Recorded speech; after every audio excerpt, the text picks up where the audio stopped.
Hey, what up, YouTube? So I've been playing a lot of doubles matchmaking on Slippy lately, and I've noticed that there are some mistakes that a lot of people are prone to make.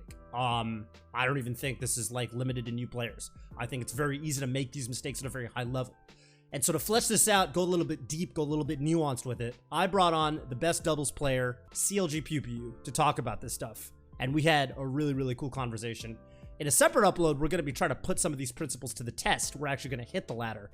But in this video, we're going to flesh out some of these theories. So stay tuned, and it would really help me out, by the way, if you guys would click on the subscribe button, because it comes at no cost to you, and it actually affects kind of how my channel does a lot. So appreciate that, guys. Thank you. What's up, dude? How you doing, dude? What's going on? What is going on? Dude, this is hype. I got to talk to fucking... Not to fucking lump you guys as a duo or whatever, but you know, I got to talk on Zach the other day. Now I get to talk to my boy, Kevin. What's up, dude? Yeah, dude, I saw he was on that that Scar and Toph show. That was hype. I got to watch a little bit of that, and I think I came in at the end when he was talking about like saving the environment or some Zach shit. So. Yeah. This is kind of my angle for today. You know what I'm saying? I first of all, I got to shout out Kira from SSBM Tutorials, because just as I had the idea to do the stream, I went on YouTube and he put out actually what I thought was a very like comprehensive, gotta give credit to the guy. He clickbait a little bit. He called the video "How to Carry Anyone in Teams." Okay. And the video is actually about way more than that, because he talks about, you know, he goes into, for example, if you're teaming with someone better than you, how should you play? He goes into all kinds of stuff. It's not just how to carry someone in a team, but I thought it was a great video. But I figured what we could do is, I mean, I've got the best teams player in the universe on the call with me. So I figured we do a little bit of a deep dive, and anytime it comes down to a question of, do we keep it surface level or do we get a little deep with it? Okay. We go deep. Okay. And I want to treat this, you're like the master. Cool. So I want you to be on your guru shit. And I'm going to be like just the conduit to relay your, you know what I'm saying, your mastery to the masses. For sure. Okay, well, here. First step to unlocking guru mode, a little bit of this. All right, now we're ready. Now we're ready, baby. Okay. But I wrote down 5 little, you know, bullet points that I think are 5 big mistakes that I used to make, or sometimes still do make, and also that I observe a lot of people making. And should we just go down? Should we do it? Go down the list, dude? Yeah. So the first one, and I think this bullet point, I wonder how best to word it, but I thought the first really big mistake that I think a lot of people make is there's just zero concept of like point and support. And in particular, this manifests in like, I mean, this manifests in so many different ways. Like, first of all, I would describe that as just point being the person who's kind of in front, the one who's more engaging, and the person, because oftentimes you'll have that kind of setup where you have one team here, one team here, especially with the neutral starts. And dude, in fact, this is actually how I got the idea for the video. I was playing teams on Slippy Unranked, and this Falco was behind me, and I was in front, and then there were my opponent team was in front of me, and this motherfucker starts shooting my back with the laser gun, and then downers at me, and I was like, I would call that a mistake. Because I wish I could tell this guy, like, who could have been hit by that laser. You know what I mean? Yep. Now, I think this manifests in a lot of different ways, but what do you think about that one? The 2 biggest things that are takeaways from that, I think, the first one, and this is like something that anyone with a projectile has always fallen into, is they want to like hang back and they want to like put hitboxes out for the enemy team. But you know, if you're behind, there's a high chance you're going to hit your teammate. And so, like, in my opinion, even if you're a ranged character, you should almost always just be, like, right up there with your teammate and, like, just be in a zone to trade. Because it's not like it's not like those lasers are going to help anyone, you know?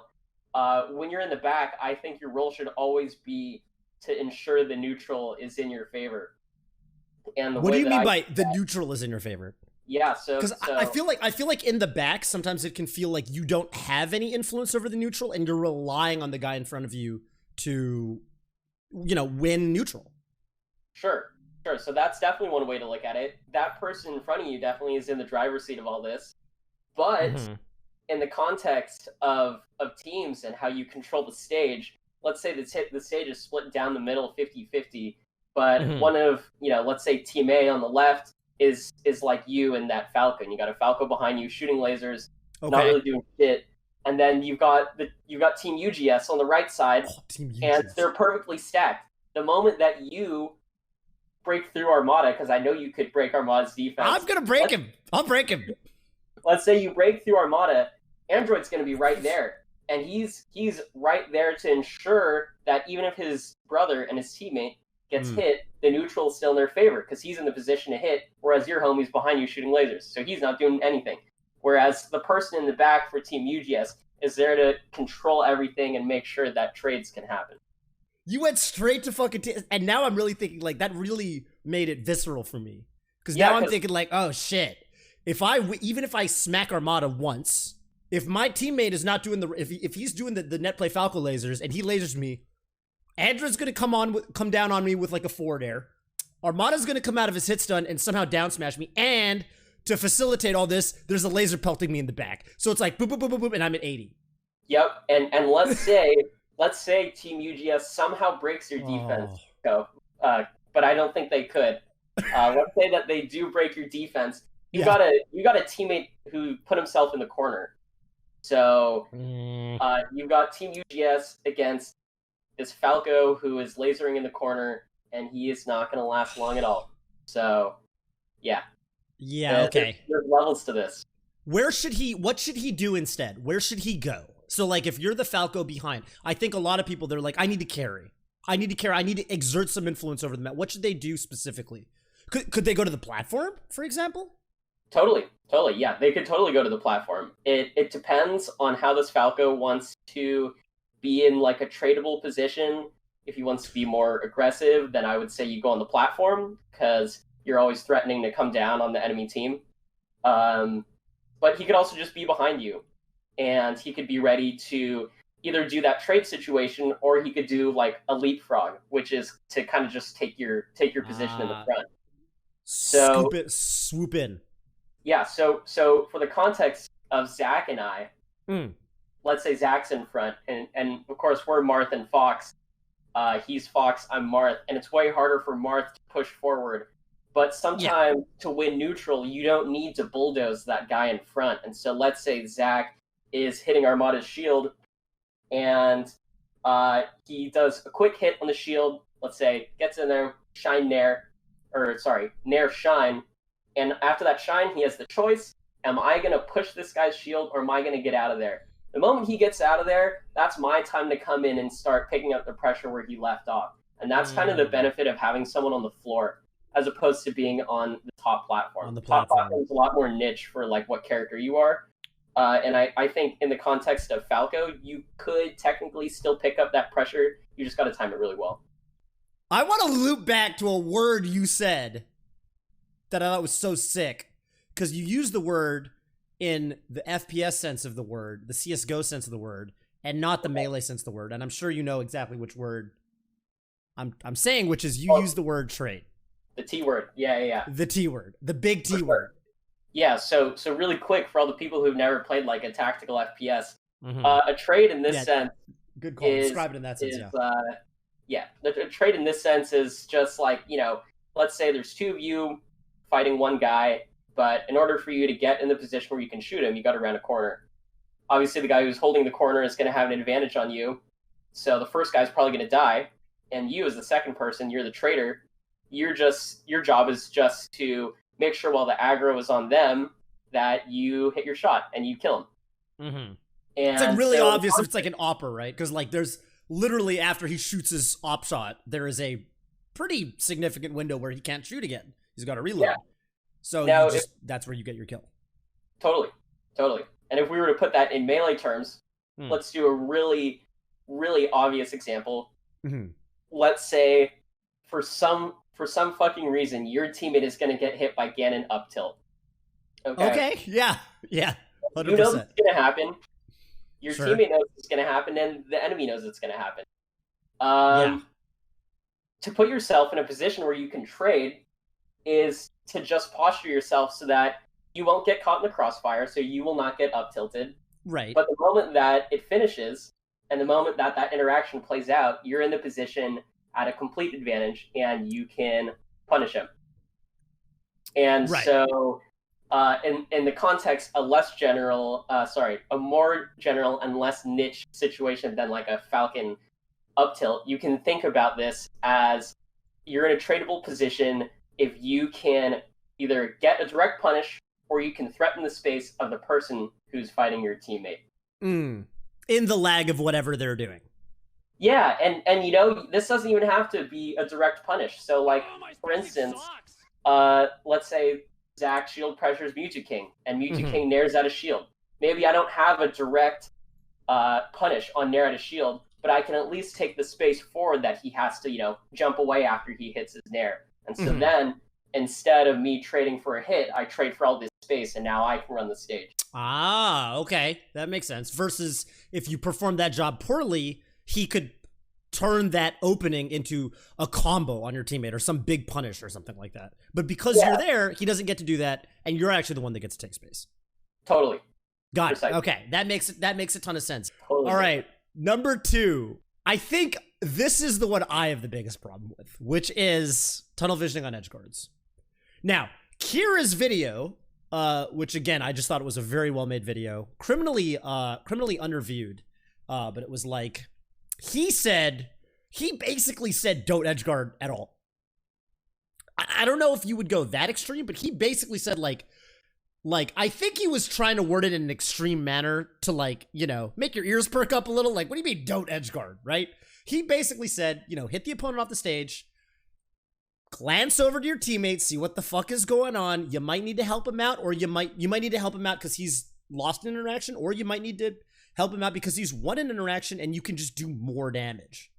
What do you think about, where are you on this dichotomy? Because I remember the last time we played teams friendlies, I feel like I was tunnel visioning a bit on edge guards, and yeah, how do you stand on this? How would you summarize it?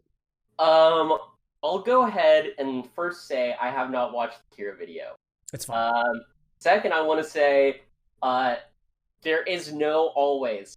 Even when there's rules set in place, the good players in doubles know all of the rules, okay? So the rules are like, oh, if you have an edge guard and you can kill him, take it. If you gotta help your teammate, go help him. But the great players know when to break the rules. And so they say, okay, my teammate's getting fucked, but maybe I could get this kill. You go, bam, 1 for 1. Okay, cool, that's good. Maybe there's a guaranteed kill, but it's a last stock situation. You really need to save your teammate. That's a good time to break the rule too. So where I stand on this is, as long as your edge guard has the potential to kill, you should pretty much always take it, even if it's at the cost of your teammate's life. And the reason why you err on the side of taking the edge guard.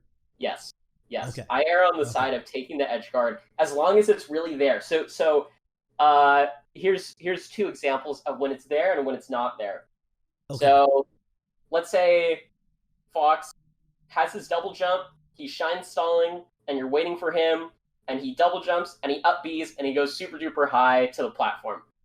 You don't have a good chance of converting that. That's probably going to take more than 1 hit. Right. Now, he might be at like a lower percent. Yeah. So let's say, you know, if you Fox backer him, he's going to up B again. Now, for this instead, let's say he's without his double jump, and he's out being from below the stage. All you got to do is jump down there and shine him. Grab ledge, shine, you know, something like that.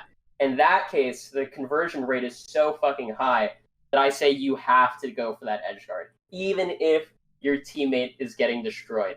Of course, there's a bunch of context for that. Maybe your teammate's at 0 and you really need to save a fresh stock. Sure, go ahead and save him.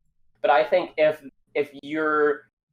the person that you're edge guarding and your teammate who's dying, if the stock is at relatively equal value, go ahead and just take what's there. You got to take it, because, you know, if you let him back on while you go save your teammate, you're crowding that right side of the stage, let's say, and then you're both in the corner.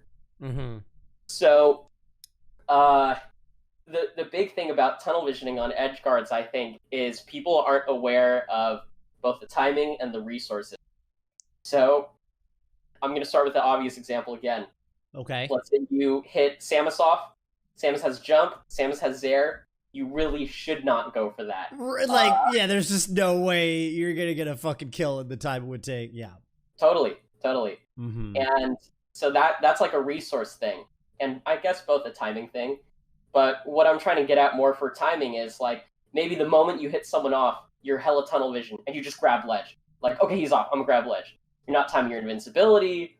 You're not timing, the opportunity for the teammate to go save him. All these kinds of things. And so tunnel visioning on edge guards is like nuanced, and there's so much to it. But I think if you and your teammate can work together to make sure that you get guaranteed kills, then you're going to see like a ton of success. Okay, that all makes a ton of sense to me. I will say that what I think people make the mistake of is they mess up. They kind of know they're supposed to make that distinction in their head of like when I have a guaranteed or at least favorable edge guard versus when I don't. And they know that should be something that influences their decision making. But I think sometimes people don't realize that some recoveries or some of these scenarios just completely change in doubles. And an example that I would give would be a character like Falcon or Ganon, where in singles, you can flowchart edgeguard them. I mean, okay, eventually they might get high enough that they could do an upbeat edge cancel if they're none or whatever.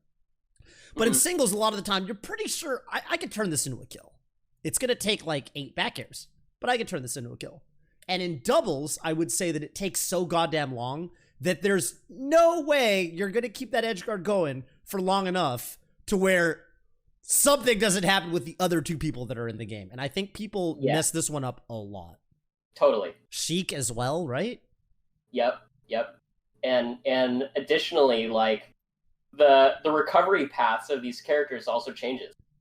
So in the context of Sheik is supposed to up B and pretty much after her poof immediately land on the stage. Mm-hmm. But in doubles, you can early double jump, early up B, and go super fucking high. Right. And then after that, your teammate goes and can posture for a save. Stuff like that. And so there's a lot more to consider, especially for high level stuff. So I think when it comes to tunnel visioning on edge guards, I think the checklist that you need to give yourself, and this is something good for the YouTube video for sure, the checklist is understanding the resources first. Okay. And this is all to deduce if you are at a high probability to get your edge guard. So resources include every character's got a double jump. Okay. You can consider the teammate that they have as a resource. Is their teammate able to help them out? If they're a Falco that could shoot a laser that they could jump into. Exactly. Or up into. Yeah, okay. Or just harass you as the edge guarder. Like literally. Okay. And then you just have to consider the recovery path and time. And that's pretty much it. Dude. So certain characters have very clear-cut recovery paths, and certain characters have like floats and shit like that. Float, tether, all kinds of okay. I think people recover low too often in teams, man. I think they recover like it's singles, and you mentioned it with the Sheik thing. I think people recover low. Dude, I remember I was playing doubles, and like, the guy's at like 40 or 50, and he could go low or he could go high. And I'm like, this shouldn't work, but I'm just going to grab the ledge on this guy. And I grab the ledge, and he dies, right? Because he goes low. And I'm like, dude, what are you doing? What are you doing, man? Your teammate's right there. If you go high and I hit you, what the fuck do you think is going to happen? What do you think the worst thing you could happen is? You might take like max 30 damage. But he goes low, and I stuff him out for it. Why are you going low? This is not singles. It doesn't work the same way. You go high and you get to recover it again. You take that 100% of the time. So sometimes you just don't even think about it. You literally just go high like a fucking dummy, and you just accept that shit. I'm gonna be up here like a sitting duck. Yeah, for sure, dude. Like, so I think in singles, a lot of time people have the concern about going high. They're like, okay, well, if I go high, I'm gonna get comboed without my jump. Right. And like singles, totally true. Like that will happen. In doubles, like you got a whole ass teammate as well as all this chaos that's happening on the floor. You might take 3 hits. Let's say they do the perfect juggle combo too, but that's gonna take like 7 hits. Whereas if you went low and you get hit by a jab, you are fucking fucked. And they're gonna gimp you. Yeah. So when it comes You're to the gonna risk get reward, yeah, when it comes to the risk reward of going high and low, I'm 100% agree with you that people need to go high more. I would even go so far as say that even if they have a read on your recovery and they know you're going high, you should probably still just fucking go high. Even if the team, even if their teammate is on the other side of the stage fighting a 1v1 or whatever, like, dude, time passes quickly in doubles. Like, don't worry about, like, just go high, take 2 or 3 back airs. By the time that happens, the situation will be different. Something's gonna fucking happen. If nothing else, there's a Falco in play somehow, and a laser makes its way over and messes up the edge guard. Like, just keep going high. Don't worry about it. On that note, like, I'm just gonna use this as like a concept for everyone for doubles. Like, time is a much bigger like factor in general, because in 1v1, this time that's going by of you getting juggled, it's all like in a vacuum. You know, nothing is happening outside of this interaction. But in doubles, there's so much happening, and just in a matter of like a second and a half, like the state of the game can change. All right. Well, point number 3, I guess we're ready to move on to mistake number 3. Which actually is kind of the mirror image of 2 in a way. But it's like, dude, and this is like, I would say this is a little bit of like a higher level mistake than the 2 we talked about. I think the 2 we just talked about, like, just the totally never played doubles before guys will fall into a lot. I think this one is like, okay, you want to be a good teammate, like, you're thinking about it a little bit, and you're trying to really help out, but I think a lot of people fall into this trap. It's overemphasis on trying to save a teammate, especially off stage. Because let me tell you, dude, I was playing doubles today. And I was playing with a, who was I teaming with? I was teaming with a Falco, as it goes. And on the opponent team was a Dr. Mario. And I was off stage having to recover. And my Falco friend says, okay, cool. Hey, I got you, bro. I'm going to come off stage. I'm going to up-B you. We're going to make it through this shit. We're all going to survive. And Dr. Mario picked up his fucking blanket and went, and my Falco teammate got deleted at 0, and I was at 90 or something, I don't know, and I died as well. And I was like, okay, well, dude, first of all, I appreciate it, and your heart's in the right place, but that sucks. So, yeah, does this happen at the higher level, or is it, how do you kind of juggle this one? Because I mean, you have to do it sometimes, but it's tricky, I think, right, to get the balance right. Yeah, I would say this does happen at the high level, and I think this is, like, as you were saying, like, on the flip side of number 2, which was tunnel visioning on edge guards. This is that checklist, but like dialed to 10, in my opinion, because there's twice the amount of stocks that's on the board now. You and your teammate. And so my recommendation for people who want to go off stage is to keep in mind a checklist that's also similar to edge guards, but instead you kind of flip it on its head. And so what I was talking about earlier was resource management. So when you get your save, you need to ensure that you also have enough resources to make it back. Now, now we're gonna, for the sake of the example, we're gonna ignore like values of these stocks. So, you know, of course, someone could be higher percent, someone could be lower percent, and it's more worth it to trade your stocks. But for the sake of this example, we're gonna ignore value of the stocks and just say all the stocks are equal. Okay.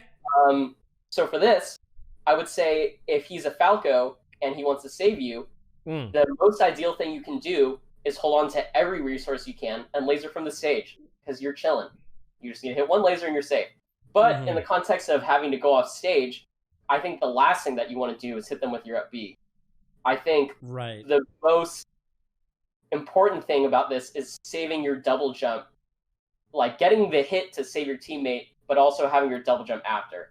And so for your teammate, the best thing would have been to jump out there, shine, jump, and recover back. Right. Maybe even shine stall for a while to like make our recoveries a little bit staggered so the doc can't get us both. Yeah, now that's like on some higher level shit for sure too. But if you're like at high percent and you're gonna be in the air for a while too, he could just jump, shine, do 2 more shines on the way down, really kind of screw up their timing, give enough time for you to go and pressure the corner and help his recovery too, then you're good.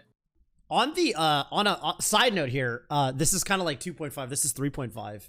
And I guess this is more of a tip than a mistake. Well, I can word it like it's a mistake. I think people they don't realize how much easier they can often make it for their teammate to save them. So an example here would be, if I'm Fox and I'm far enough away, this is the simplest example, would be like, I'm far enough away that I can up B and grab the ledge if no one's holding the ledge, but I would get edge hogged otherwise. Okay? So I need to recover and the ledge is here and I'm going to up B. Now I can make it here, but if there's an opponent there, then I'm going to get edge hogged. And if I have a teammate that's a Falco, I would rather go either straight up or like an angle like this where I'm poking my head way above the stage to give my teammate an opportunity to laser me. And then I'm guaranteed to make it back. I would really, because especially if there's an opponent that's already kind of looking at edge guarding me or edge hogging me, I would much rather, I mean, this ties into 2.5 because, again, it's just recover higher. But pick higher and higher and higher options, because not only does it mean that if your opponent hits you, you might be able to do your recovery or attempt your recovery again, but your teammate is also just going to have an easier time saving you. If you have a Peach, she can float off stage and down air you, you know? If you have a Puff, make it as easy as possible for them to get like a downer or a pound. Even when it feels like all is lost, like try to just, even if your teammate can't really help you out, or like you don't think that they're going to help you out, like give them the opportunity to, you know? Sure. I would say, especially with Falco, because like that laser can just, they might not have even been meaning to save you, and a laser just kind of makes its way over there. That happens. So I think a really common example here is that people will like stick to their singles habit here for recovery. And a lot of people will go for like a sweet spot. And so if we're going to do a visual example, let's say you're Fox and you're below the stage without a double jump, and you can recover with either like a wall ride, or you can go like up and in at an angle. Right. Is a Sheik. And this Sheik is on FD and is going to throw aerial needles at the ledge to hit you. You can either go for that super duper tight singles recovery where you ride the wall like a madman and barely grab the ledge, or you can overshoot it enough within the singles context for you to get absolutely owned. But in this context, you need to get hit, and so like you really need to pick the option that leaves you most vulnerable, which is counterintuitive to recovery, right? So it's interesting. It's counterintuitive for sure. I mean, that's why people get it wrong. People get it wrong because if you've never kind of actively thought about it, or if you haven't just played a ton of doubles, like it's not really going to come naturally a lot of the time. You know, if you're just kind of dipping your toes. For sure. Number 4, back to the biggest mistakes I think people make in doubles. Dude, I might have lied. I said number 2 was something that I think I had a problem with. I think 4 is something I very recently, like on Slippy, I started really catching myself doing, and I think a lot of people do this. Okay. I think so there's this general kind of, you know, in all team games, there's this general sense of like, you know, okay, especially when you're losing, you kind of want to put the team on your back a little bit or whatever. And I think this manifests in a very unhealthy way in melee doubles, where you try to, especially when you're down, you try to make comebacks by throwing out more hitboxes. And you think that this is how you carry harder. And in my opinion, or like what I've noticed, even at my more plebeian level compared to yourself, it's a recipe for disaster. I don't know what it is. I feel like it's because the thing about doubles too, this ties back into the thing you mentioned about like time, but I started kind of looking for when my opponents are doing this. And what I realized is people really get that sense of desperation when they're down, and they really feel like I need to make something happen. And not only do I need to make something happen, I need to make something happen now because I can't trust my fucking teammate and he's going to get killed in 20 seconds. So I need to make something happen now. And they'll do the most brain dead obvious approaches, or they'll throw out the most like, you know, just kind of simple, like level 0 type of neutral game option. Yep. And I mean, it just completely, especially if you're looking for it, I mean, the game goes to shit, you know? Yeah. Again, is this, I guess, you know, again, my first question to you is this Does this crop up at higher levels of play? Absolutely. Absolutely. I think, especially, sometimes the desperation comes because you're getting fucked. Sometimes the desperation comes because your teammate's getting fucked, or both of you. Or both of you. Lord But I knows think I've been there. when the response to this is met with like desperation, and you try to take matters into your own hands by specifically doing more hitboxes, that's really when like the less is more kind of like concept of teams really comes into play. Because I think a lot of times when people want to carry, their inclination is to expose themselves to more risk.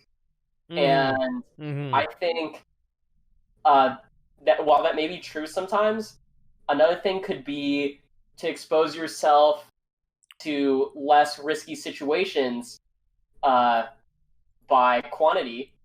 Okay. But on the times that you do go in, you go for the fucking gold. You go for the haymakers. You Yes. go Gatsu style. Yes, you go full Gatsu. So instead, You go full Gatsu. Okay. Instead of going in there trying to do fucking like, ledge drop, down air, triple shine, fucking back air, ledge cancel, forward B, some shit, Whatever.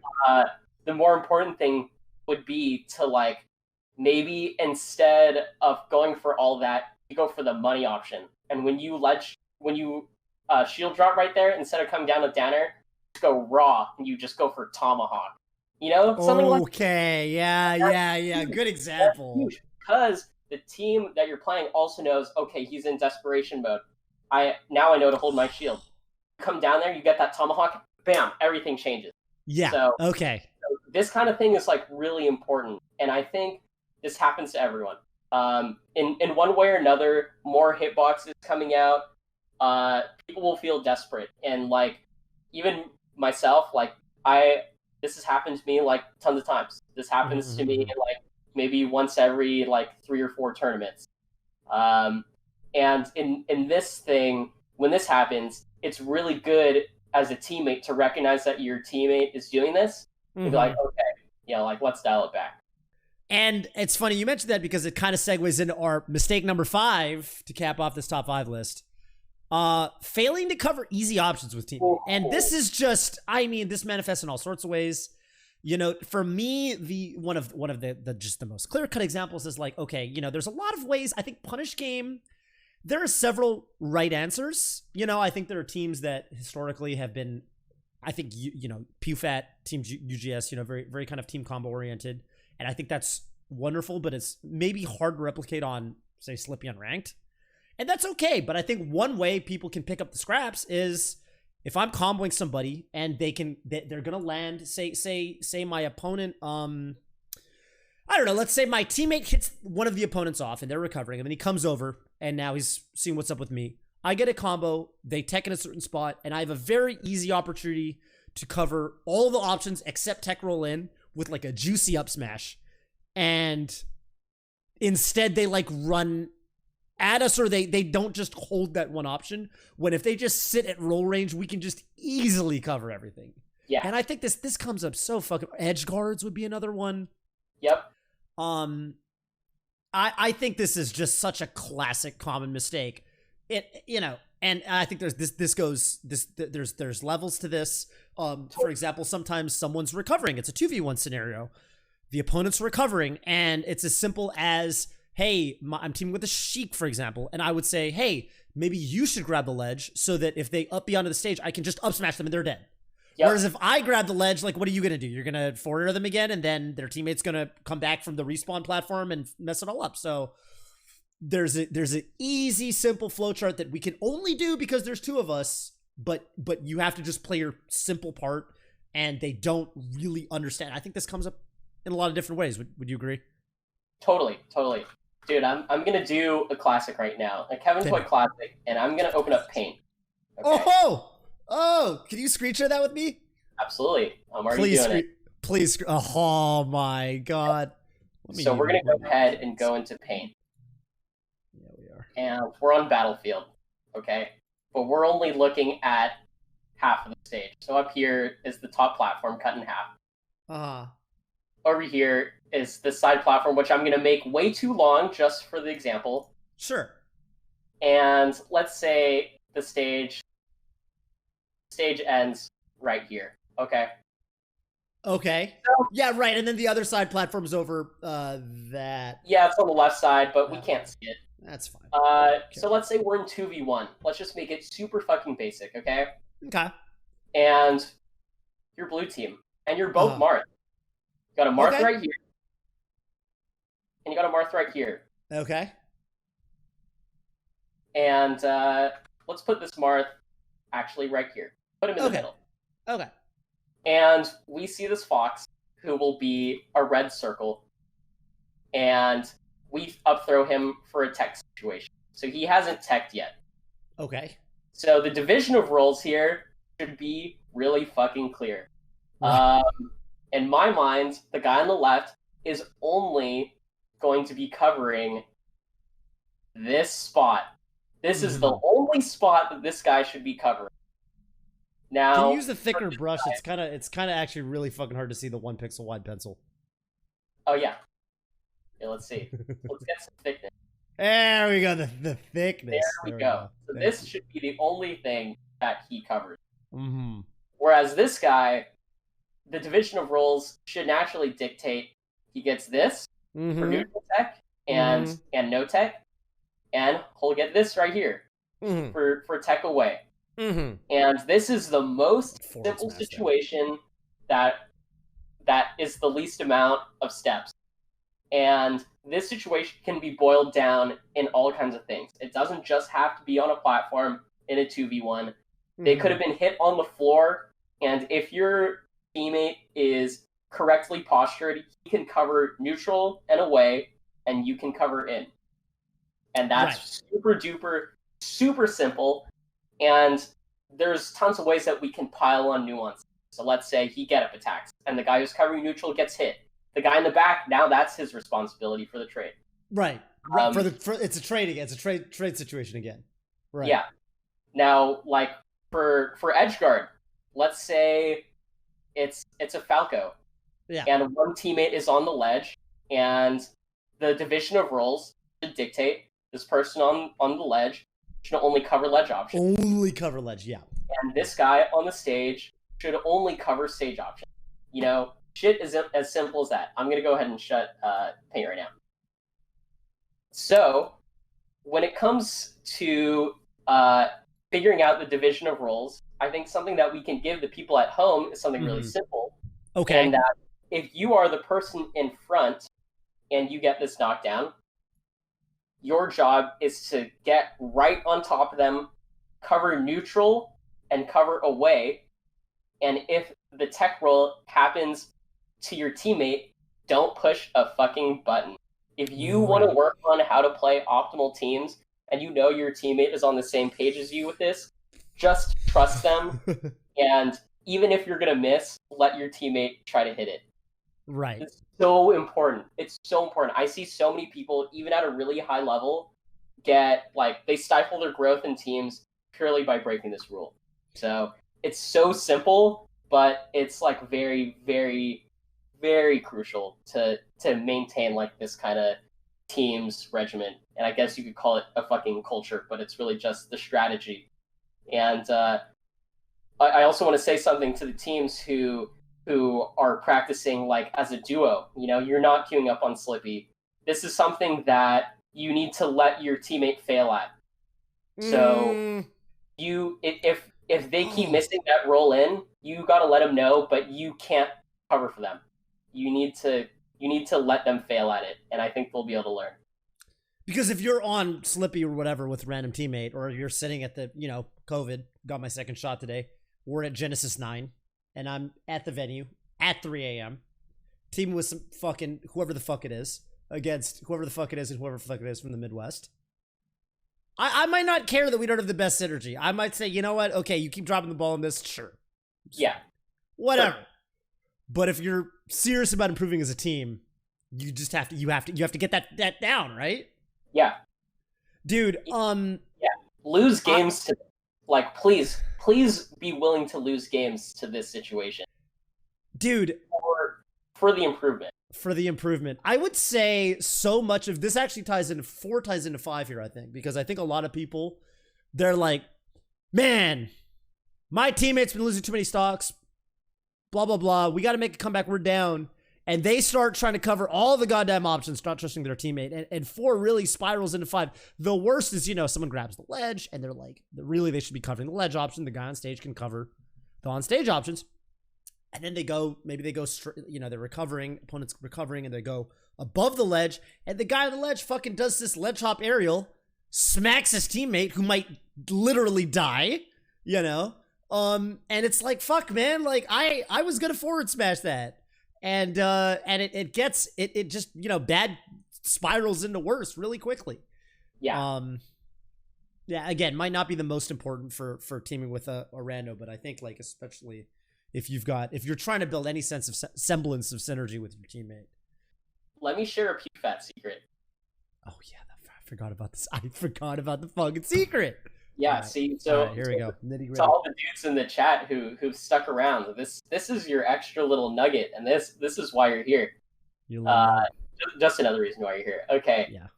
So, this is an example of when we like to break the rules of the division of roles right here.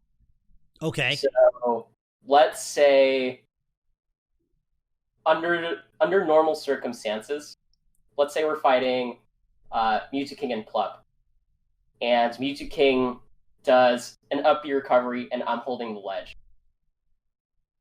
Under normal circumstances, Zach should hit him back off, or he should up smash him, but maybe the up smash at this percent isn't going to kill. He's at like mid-percent, maybe? Yeah, sure, 80. So okay. Up smash really isn't going to kill. For this division of roles, I will call for a rule break. And I won't say, I'm breaking the rules. I'll say, like, this is my hit. Like, this is my hit, and he's just going to have to trust it. Okay? And let's say Mewtwo recovers at the very lip, and he's right above my hands. And this, under, like, every slippy circumstance, under, like, most general, like, high, like, lowest to, like, high level, but not exactly the highest level of teams, that is Rocket's hit. Yeah. I will call for a rule break and go for an up air. And, like, that kind of shit is so important. Because Mewtwo knows. He says, okay, I won't go on I won't go on a platform, because if I get up smash there, I'll die. I'll go here on the floor, because I won't die to up smash. But I hit him with that little up air, and that up air is just enough to get an up air from Zach as well, and to get the kill. So, for PEWFAT, and just for teams in general, after you have laid out these rules, you need to create a system where breaking the rules is okay too. And that's like an example of like when I love fucking breaking the rules. Like, to just call it off. Be like, this is mine. Like, and maybe he doesn't even understand why, but you just have to trust it. Right, you have to trust it. Anyway, trying to play some melee? Trying to play some dubs? Dude, let me get another claw. And get another claw. Yeah. I'm doing good on my drink, so I'm kind of big chilling. But yeah, you get another claw. You're right back. So I'm gonna shut my cam so people yeah, all right, that works. Last looks in. Hell yeah.